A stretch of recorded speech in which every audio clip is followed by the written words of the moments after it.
اللہ الرحمن الرحیم۔ حضرات گرامی، بارش ہوتی ہے، کسان زمین میں جاتا ہے، جوتتا ہے اور بیج کو بو دیتا ہے۔ بونے کے بعد اس کسان کا اختیار ختم ہو جاتا ہے، وہ دانے زمین کا جز بن جاتے ہیں۔ اب کونپلیں کیسے نکلتی ہیں، کیسے وہ بڑھتا ہے، یہاں تک کہ لہلہاتی کھیتی تیار ہو جاتی ہے۔ تو بندے کے اختیار میں، کسان کے اختیار میں زمین کو جوتنا اور بونا اور پھر اس کی دیکھ ریکھ کرنا ہے، پیداوار کو پیدا کرنا، یہ اللہ تعالیٰ کی ذات گرامی ہے۔ یہ ہے وہ اللہ کی قوت، یہ ہے وہ قدرت، یہ ہے وہ نشانیاں جو ہماری آنکھوں سے نظر آتی ہیں۔ کوئی مشکل ایسی نہیں جس کا حل اللہ نہ نکالتے ہوں، کوئی مصیبت ایسی نہیں جسے اللہ دور نہ کرتے ہوں۔ مصائب میں، مشکلات میں، الجھنوں میں، دشواریوں میں صرف اور صرف اللہ کی طرف رجوع کیا جائے۔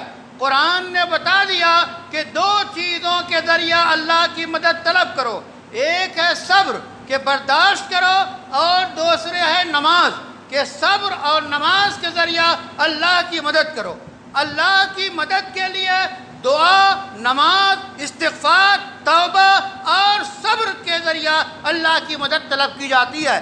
لیکن یاد رکھیے گا، ظاہری جتنے اسباب ہیں ان سب کو اختیار کرنے کے بعد پھر اللہ سے دعا کیجیے۔ جیسے کہ کسان بغیر بوئے، بغیر جوتے یہ امید نہیں رکھ سکتا کہ اس کی زمین جو ہے کھیتی لہلہا اٹھے گی۔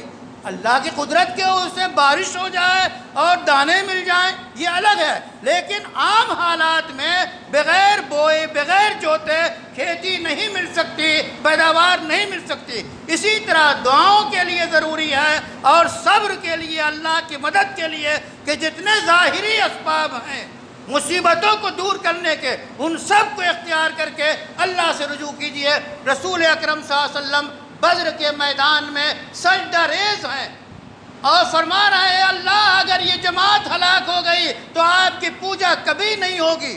ابو بکر چادر جو ہے کھینچ رہے ہیں کہ رسول اللہ بس کیجئے۔